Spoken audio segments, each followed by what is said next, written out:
shop. This week we got a different video for you. Not machining, just a general repair video. So something that me and my wife could do together. So I hope you enjoy. Alright guys, so what I have here is a 5,550 watt Troy built gas powered generator. Now this generator doesn't run, at least that's what I was told. I was given this generator by a co-worker. He had used it for years and said, you know, of course it was working until it didn't. He went out and bought a new one, asked me if I wanted this one, so I said of course. Now I've fixed a lot of small engines over the years. I'm going to take you through the process that I use to fix them, and I'm going to have my wife Elizabeth help me with some of the things just to maybe speed things up and expand her knowledge a little bit. So let's do a quick inspection on this. I'll tell you, some of the things that I know, and we'll get started.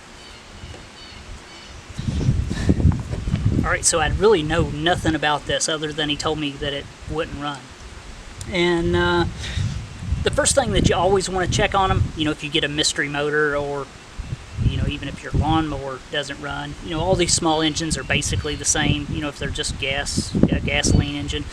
And they require a lot of the same things to run, so you can use this information on just about anything really.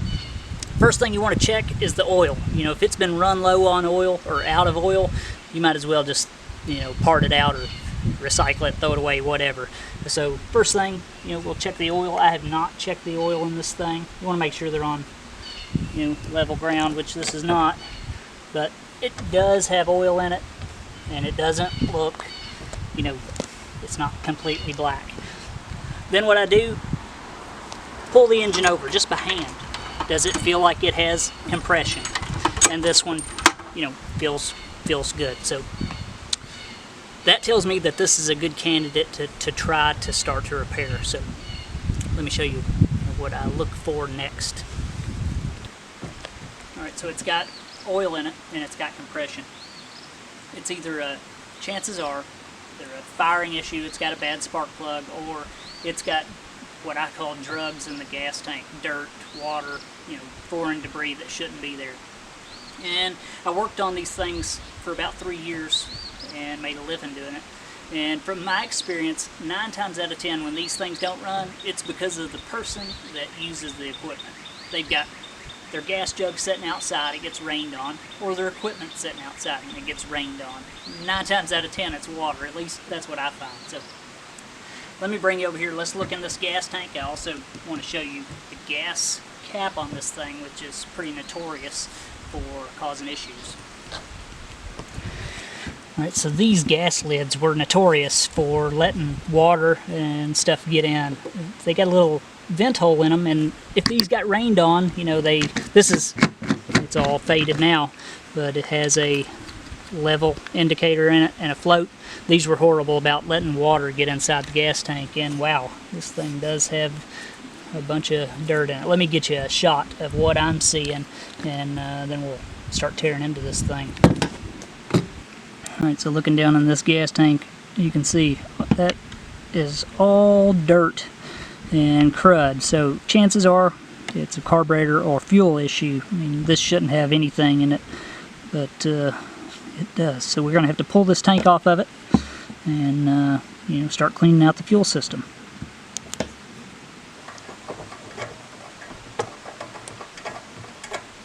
Just hold on to do that. Again, just hold on to this, and then you're going to have to spin it all the way around.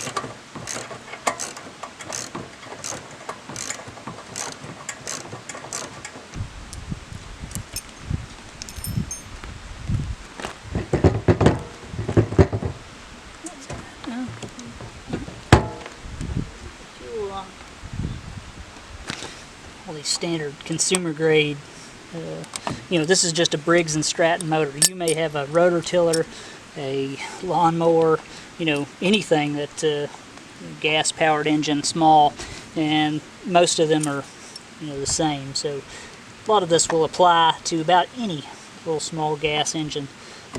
So it doesn't look good. It definitely doesn't smell good. Old gas has a really sweet smell to it, and this is definitely smells bad. So now we'll I'm going to get Elizabeth to wash this gas tank out, and we'll tear into the carburetor. Okay, while we're we've got to take this stuff off anyway to access the carburetor. This here is the air filter, and it'll be a good chance to check it and see if it's fouled also. No reason to to not pay attention to everything when you do a job like this. And doesn't look new, but it also doesn't look like it's had oil on it or anything, so that is definitely serviceable.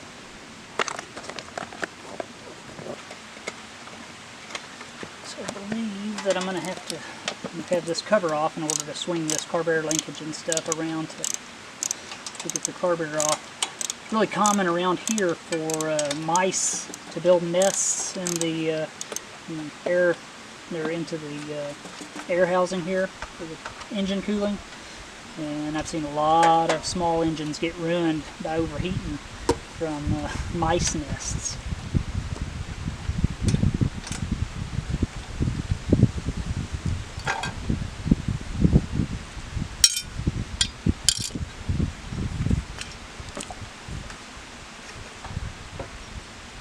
Should have some wires there for that switch.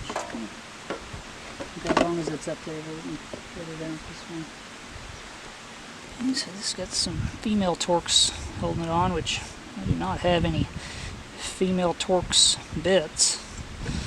So just good old vice grips work just as good, although they're not, not ideal.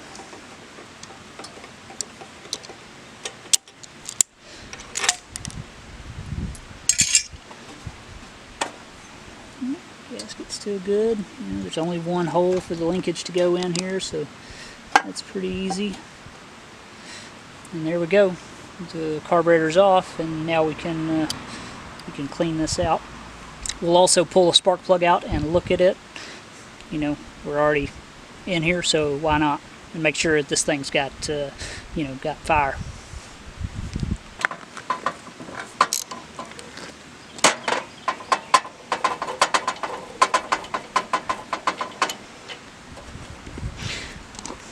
Okay, so spark plug actually looks pretty good.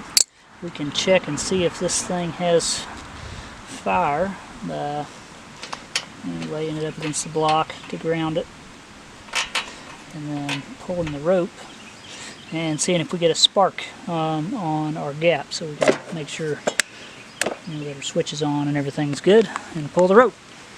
So we get our spark plug grounded hopefully against the block and just laying there. It's of course hooked up. We're going to pull the rope and see if we see any spark. Okay, so I did see some. A few anyway. So we'll just assume that that's functioning. To clean out this gas jug, gas tank, all we've done is put some fresh gas in it.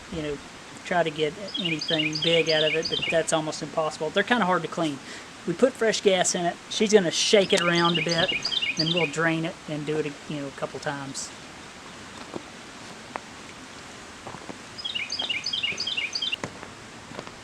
Get closer so you don't splash it on you.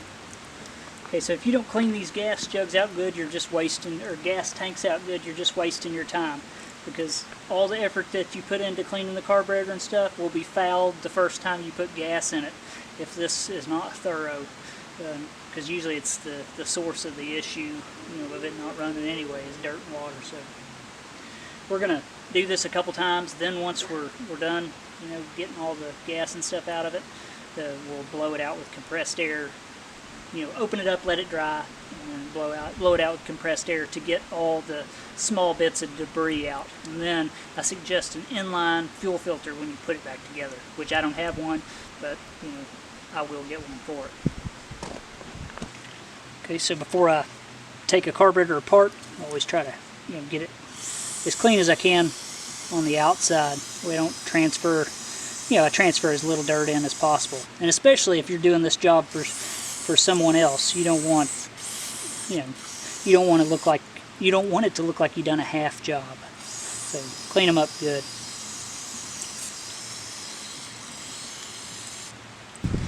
Alright, so let's pull the bowl on this thing.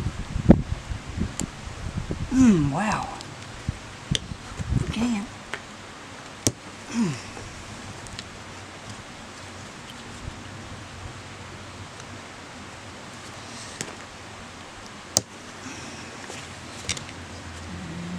So we can see what's inside.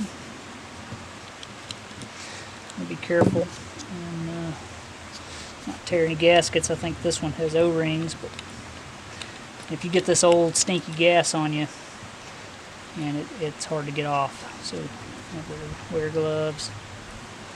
Wow, let me get you a good shot of what's in the bottom there. Spring down in there. People really overestimate how difficult this is. It's not that hard to do, but look at all that debris down in there. You see that? And that's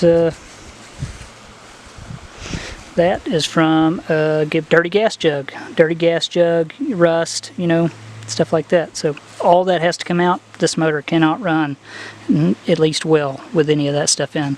So I'm gonna get a little pick, scrape all this out, pull the float off, and start blowing out all the small orifices. So we just used a pick and broke that stuff loose. She's getting it all out.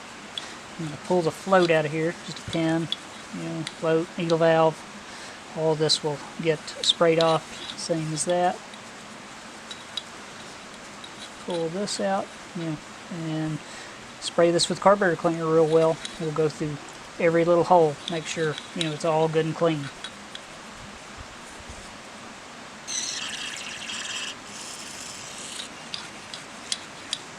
Any little hole I see, all I'm doing is putting this up to it and trying to spray it out. Trying to be careful not to spray this stuff in my face or her face. It's like spraying liquid fire in your eyeballs.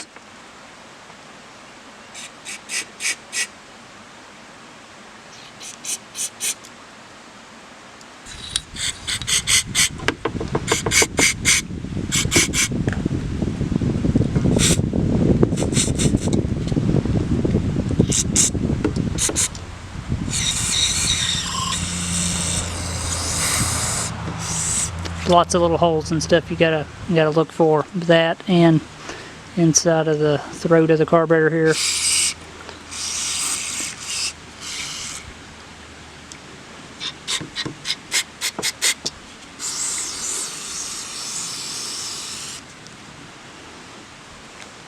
Be kind of careful with the compressed air. You can blow out needle seats like for the float and stuff on some carburetors, so don't get carried away.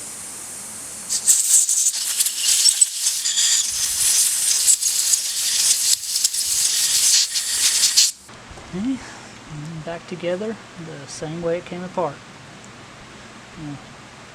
A lot of carburetors would be a little different, so there's no reason to go in detail. You just got to pay attention to what you're doing and make sure everything's clean.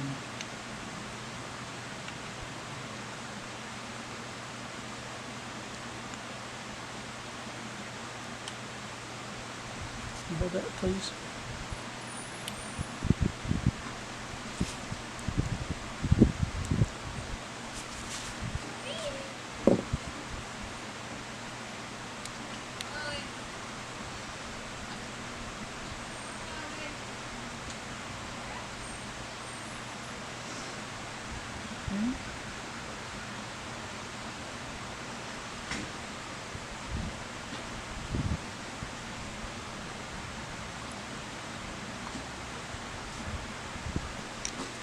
Okay, so now that carburetor is clean, and now we just need to finish the gas tank and reassemble and try it.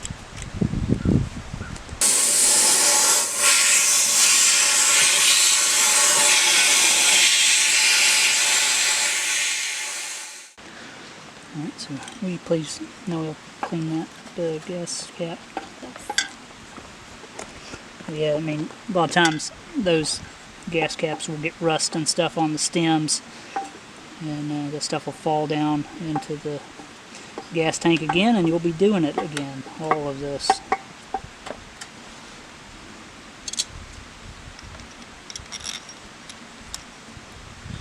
And make sure your gaskets are not tore.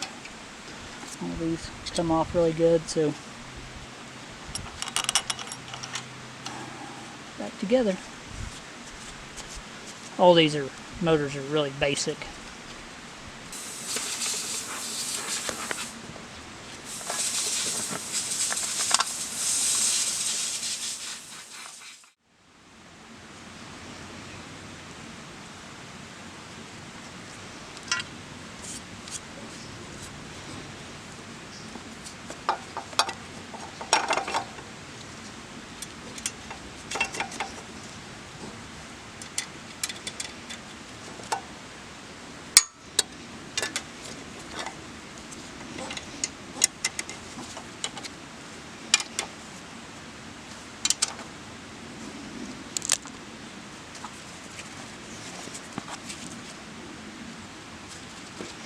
Probably wouldn't hurt to use compressed air to blow out your filter.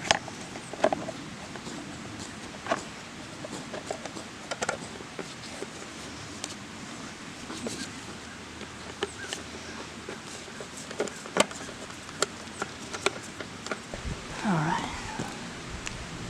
I keep calling it gas jug. Turn that around.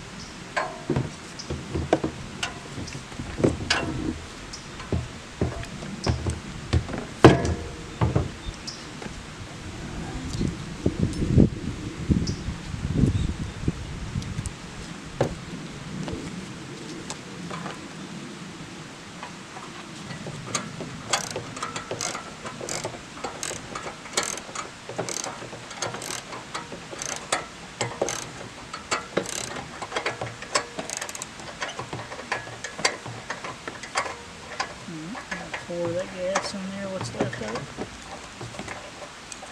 Not much in there.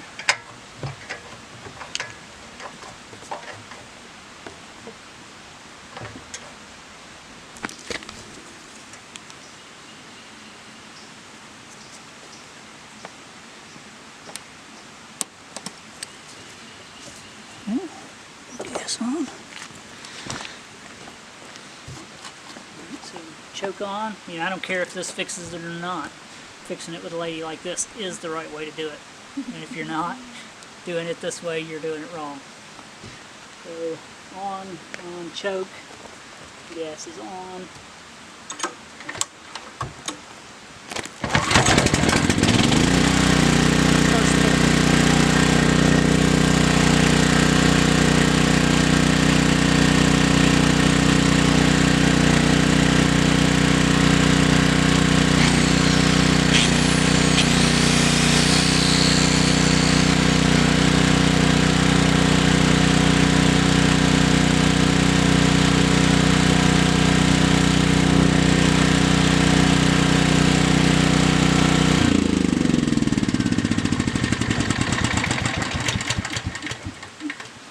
Free generator, so can't beat that. And that probably took what, 40 minutes, 30, 45 minutes max, and it really was that easy. You know, it didn't skip over hardly anything. So basic, and I think the main thing is just to get everything as clean as you can possibly clean it, and when you think everything's clean, clean it again.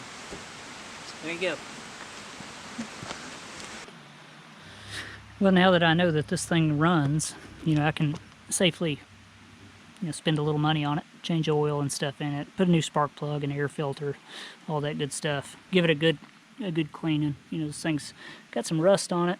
You know, the guy that owned it said that he traveled back and forth, and this was in the back of his truck, and you know, he built a log cabin with it. That's what he told me. You can see that it's got some rust and stuff. So it's definitely not a new generator, but you know, with a little maintenance, this thing will last me forever.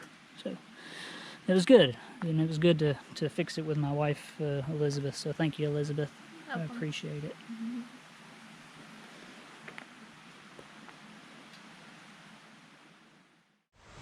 Well, guys, I think that's about it this week. I hope you got something from this video that you can use in your own life. They're not always that easy to repair, but sometimes you get lucky. Now, all of you that celebrate Easter, I hope you enjoyed some time with your family. That was kind of my plan on this video, is to spend a little time with my wife and stuff that wouldn't have otherwise. So, really appreciate you watching. Thanks to my viewers, patrons, and subscribers. I really appreciate it. If you need anything, contact me through my email and leave a comment. So, thanks for watching, guys. I really appreciate it. And as always, I'll see you next time.